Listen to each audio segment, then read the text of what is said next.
right, welcome to the second and final review of the evening, and the meteor one. This is Sniper Elite D2 Remastered, which is quite a bit of a mouthful there. Let's see where to start. So this is, as the new title would infer, it's a remastered edition of the old Sniper Elite V2 game. And if you're not familiar with the Sniper Elite series, well, it's basically what it says on the tin here. They are a series of sniper games. And this is the game that really gave it its current aesthetic, in the sense that this is the game that gave it its most famous feature, the X-ray vision. Mm-hmm. Which received some publicity that was not necessarily entirely positive at the time of production, if I recall correctly.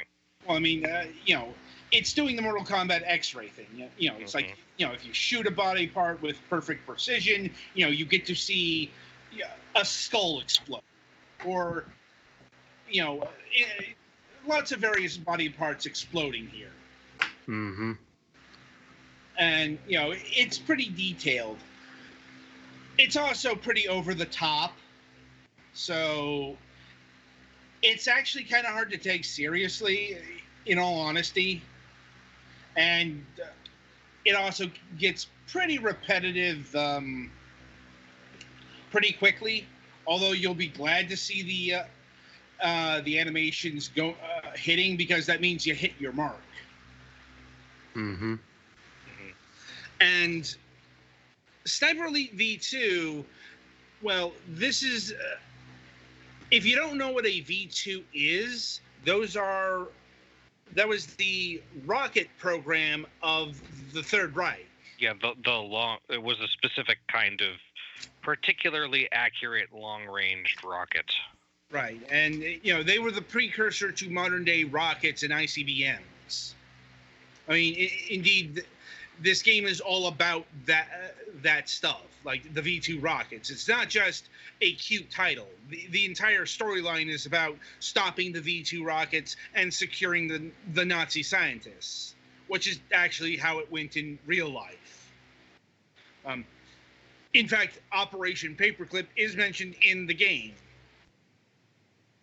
And yeah, it's like this game has a World War II aesthetic. And as you might have figured from the mention of Nazis. Yeah, and if you've seen any of the footage or whatever, this is important to note, because after this game, the Sniper Elite series went Modern Combat.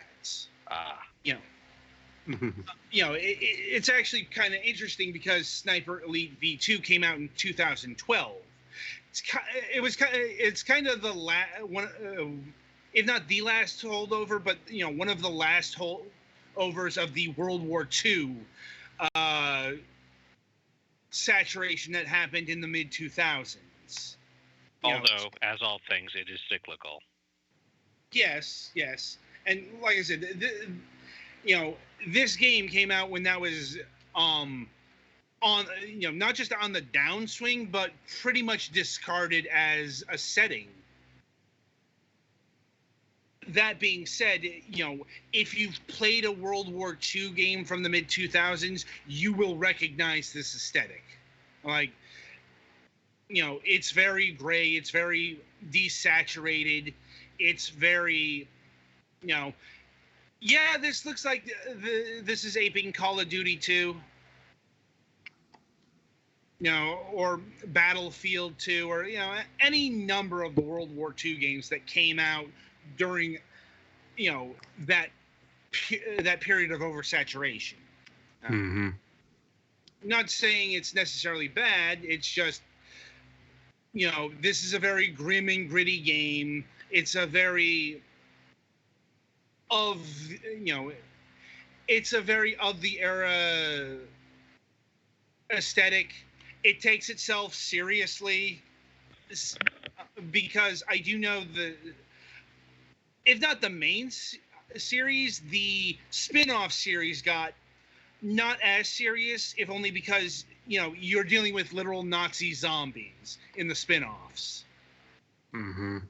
I'm like, that's just a concept that, gets to be less serious. Now, whether or not we should be taking the Nazis in that direction, well, it's like it's kind of too late.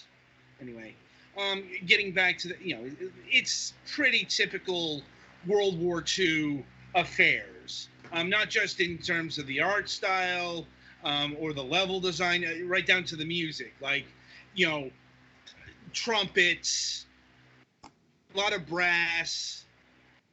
You know, that's what's playing while you're, busy setting up your shots and such. It's very typical war music, let's say, or music that you would find in war films. So, if you don't want to deal with World War II, avoid this at all costs, because it goes in hard with the World War II stuff. And as far as the remastering goes, as far as I can tell, it's some pretty textbook remastering. They've modernized the game. They've put in modern post-processing effects. They've revamped the lighting to match modern age. It's like they've obviously enhanced the graphics. It's now got 4K support. I'm like, apparently the geometry textures, have been given a boost as well, which is actually good because, when you upscale without doing that, the lower quality textures will stand out that much more. Like,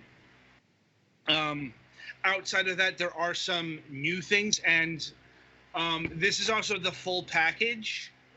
This game was fairly popular back in the day, and also followed release conventions of the time, which means it had some pre-order DLC, but it has all of the previously released DLC into one package. So that's nice. And even beyond that, it's got 7 new characters from the spin-off series, the Zombie Army trilogy. Which is chronologically reasonable, or? Well, it's like, because the Zombie Army series started with this game afterwards. So these are characters who could not literally exist when this game was put out. Let me see. There's also a new photo mode, for taking selfies in game, basically. Strangely enough, there doesn't seem to be social media integration, which is a bit odd because usually taking the picture is one step, then you post it to fucking Facebook, or Twitter, TikTok, or whatever is popular at this particular moment in time. Also worth mentioning is this game does have some robust multiplayer options. Unfortunately, we could not test them out because we only got the one code.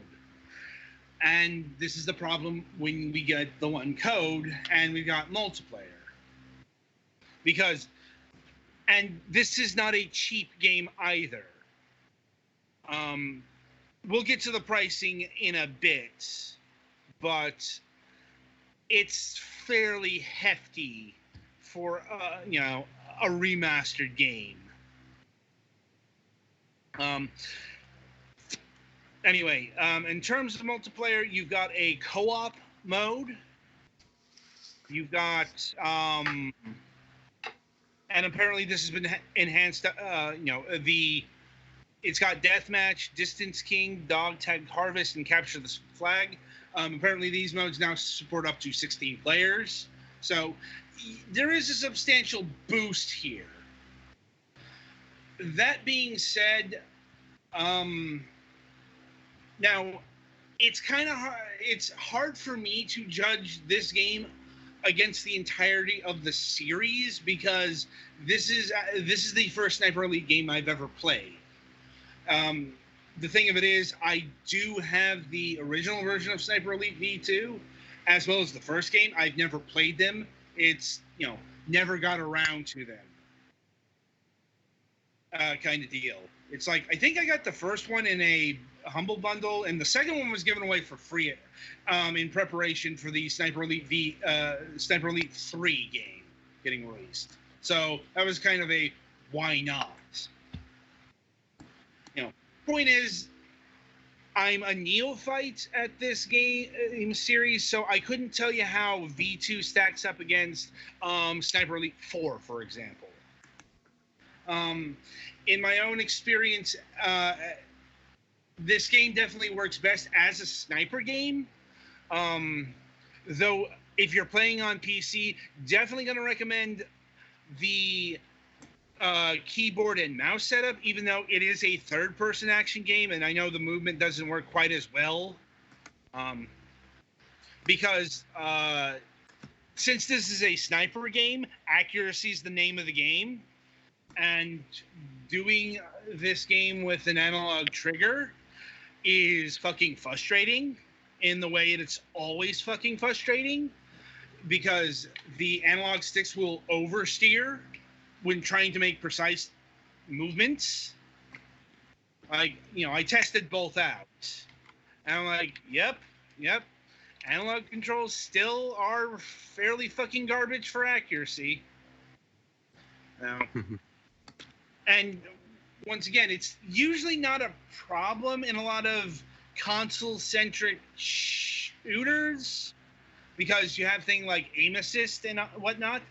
But once again, this game is literally built around accuracy with a sniper rifle. So you're not getting that in this game. You've got to be accurate. And it's also worth noting that the sniper rifle isn't just, you look down the scope and shoot. It's not fully realistic either because you are dealing with one sniper. Actual sniper rifling is done with a team. And you are just the one guy, which is another problem in and of itself. But, it's like it takes about 3 buttons to do a snipe. It's 1 to. It's like it's 1 to look down the scope, 2 to enter focus time, and what focus time is basically it's bullet time. It's if your heart rate is slow enough, you will enter. Things will slow down. And that will allow for greater accuracy when you actually take your shots. And once again, it being a sniper game that's angling towards reality, moving the sniper rifle around is twitchy as fuck. Like it would be in your hands. Maybe not Metal Gear Solid, I gotta take drugs to steady the hand level of twitchy, but still, it's there. It's very there. So, on a console, you're kind of just you're just left with the controllers they give you and not much else, except on the modern platforms. Though, as I believe the PlayStation 4 and the Xbox One do support mouse and keyboard at this point in time. But the game itself has to also support them. Right, and I'm willing to bet that this game doesn't. I mean, once again, it works well enough, provided you've got the proper control scheme. The problem is this game has crippling over-specialization. It works best as a sniper game, and it's also trying to be, since you're a sniper, you're sighting on the side of stealth. Unfortunately, the stealthy aspects are at odds with not just the sniping aspects, but the action aspects. to explain. Well, it's hard to mix those. But it tries to, and it doesn't work. For example, you can do the typical stealth thing of crouching movement, not making a sound, setting up traps, even silent kills. The thing is, this game is also a score attack game. And you want to know how you rack up the scores? By sniping. Here's how much you get for a silent kill. 10 points. Like, now, killings with traps give you more points, but, it's like you get the big points by doing the long shot from a great distance and, hitting a headshot or something like that, or killing 2 people at once, or they're in motion. That's how you really bring up your score. This game is tacitly encouraging you to do the sniper route. Mm-hmm. Which, I mean... But here's the thing. And here's the other problem. So, a lot of areas have multiple soldiers in the area. And what do you think would happen if you take a sniper rifle shot? You will be drawn. You draw attention to yourself. Yes, everyone is going to not only know that somebody was killed, but they are going to know where you are. And this game is not built for that. So I guess it depends a little bit on I mean, in real life, it's not super easy to tell where they are exactly, but yeah. It's like, well, once again, these are the kind of soldiers who are eagle-eyed. They will know where you are. Uh-huh. They will, it's like, to compensate for that, you have the Call of Duty Halo regeneration system. So, you're not taken out in one bullet. Uh-huh. But this game then devolves into a more action-y type of gameplay, and it's not set up for that. Because there are 3 weapons. There is the sniper rifle. You do get a machine gun, but you get so few bullets for it that it's only good for taking down a couple of soldiers. Like, if you're in a close quarter situation and, such, yeah, you can use that, but it's not something you can really rely upon. And the third is a silenced service revolver, a sidearm. There's no weapon that's really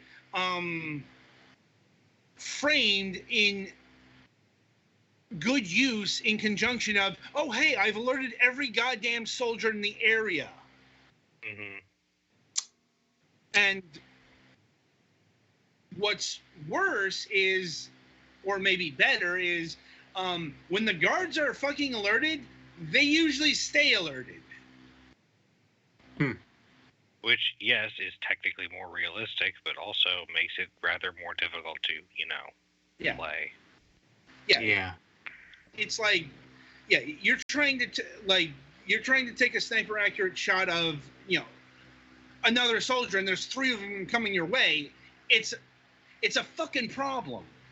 Now, I will say some levels dealt with this thing better than others, because, there is a level, for example, where there is a loudspeaker going on, and you're supposed to shoot the soldiers while that's going on to, hide the bullets going off and alerting your position. That shit was clever.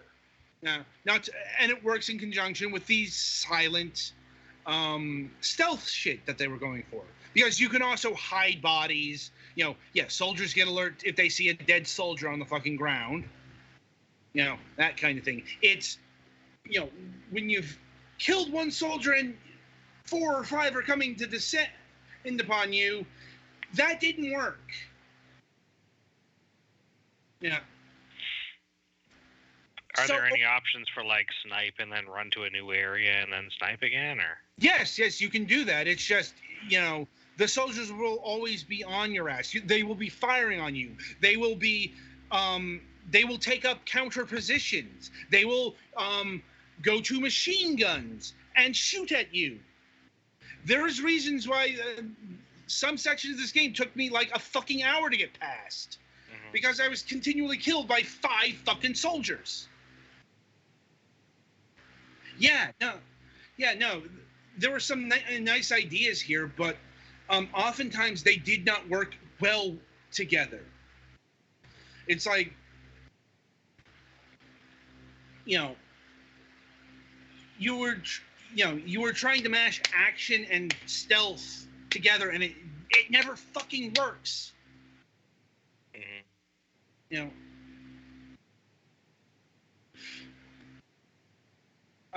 It's unfortunate because I wanted to like this game more than I did, but no, these systems just didn't pair well together, and that's a foundational flaw. That's something that's that no amount of remastering in the world is going to fix. And I don't know how that kind of thing has been handled in subsequent games or even the first game. But it's just sniping is not built to take on a massive amount of soldiers like a more conventional FPS game. It's like, this is Sniper Elite. This is not Call of Duty, even though they clearly share a lot of the same DNA. Devil's in the details. Speaking of which, pricing. So there's quite a bit of baggage on this, because if you owned the original edition, at least on PC, I cannot say if they've got this. Well, I'm like, they might have it on like the Xbox One, because once again, this game was released on the Xbox 360, but the Nintendo Switch got just this, which is good, because we were going over just how abysmal the Wii U version of this game was. Like, seriously, if we ever get Rebellion on the show, I want to ask them why they made that version, because it's got none of the content. Like it's just a single player game. Like, all of the DLC, all of the co-op stuff, anything else gone. And that came out a year later and was more expensive than the previously released editions. See, this is I know there were a lot of problems with third party and Nintendo back in the day, but this is just objectively insulting to an audience.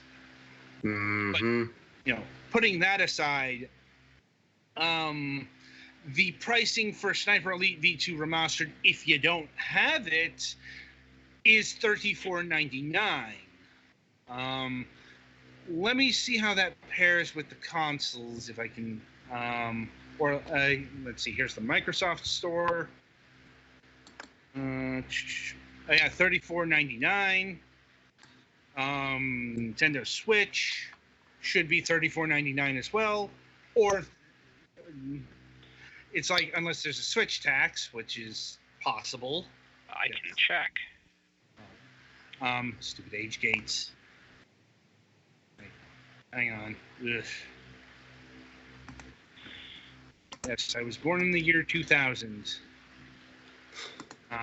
Let's see. 8 players. Yeah, there is a Switch tax. I'm seeing $35 on Switch. Well, physical. The physical. Oh, game. Okay. Yeah. Digital. It's $35 on Switch. Yeah. Physical is going to run you $44.09. That's a very specific. Any neat feelies, or? I don't know. Like, I'm not really sure. It doesn't say here, but that's kind of immaterial. Not sure if that's paired with other physical releases of this game, which is definitely possible. And yeah, it's like, if you're interested in just getting the game, like, you could probably, like, if you still have a PlayStation 3 or an Xbox 360 lying around, you can you can probably pick this game up pretty cheap, I'm willing to bet. Like, mainly because I don't think it held its value. But there's a lot of negative Steam reviews going on here because, well, they're complaining that this is just a mere update being sold as a full game. It's not that simple, people, because when they say the full game, they mean the full game. This game has all of the DLC packaged into it. Right. That changes the equation. Because, how much is the game plus all of the DLC? I can't tell you because the normal game isn't available for sale anymore. Yeah, they took that down as that often happens when they release these things. Anyway, let's see. I'm seeing Sniper Elite V2 Remastered for $40 on Xbox One. And PlayStation 4 as well. So, yeah, there's a bit of a switch tax there. As far as MSRP is going. Once again, that's because the cartridges cost more than the discs. But it's not as bad as, say, THQ Nordic, where it's like at least $10 more for the physical edition. Anyway, as far as the package itself being worth it, if you don't have it, I'd say it's pretty hard to justify the $10 upgrade if you have everything already. And once again, as far as how it compares to, say, Sniper Elite 4, I don't know at this point in time because I don't own that game and so on and so forth. But in terms of a $35 package for the game plus DLC that's been upgraded, I could edge towards recommendation. This is a hard one. Mm-hmm. Not gonna lie, and that's mainly due to I do not have all of the relevant information or experience to fully make that call. But I'll go for a mild recommendation here. And as far as the game itself, it's a solid game, but once again, it's something that definitely worked out better on paper than in practice. And yeah, I think that'll about do it for this review. I'd asked the team here to chime in, but they did not play the game, so anything that would be asked would be academic. Mm-hmm. Anyway, so that'll about do it for this review session. And once again, it is a bit odd that we're doing this on a Wednesday, but we did have an obligation to fulfill today, and we had a guest lineup, but there was a lot of back and forth on that, let's say. And it ended up falling through at almost the literal last minute. Mm-hmm. But, we'll be back to normal as soon as this Sunday. No Friday multiplayer thing or anything. Once again, this was E3 week. We've done enough for this week, I think. It's like, and in case you missed it, we've got our reactions to the E3 conferences up on both YouTube and Twitch at this point. We'll be having our more measured reactions and thoughts and processes and all that next week, as is our tradition.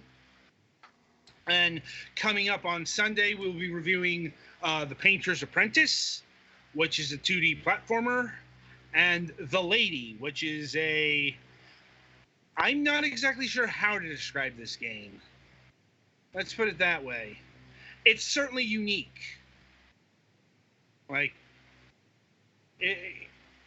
It builds itself as like a horror shooter and an emotional journey. It's very unique.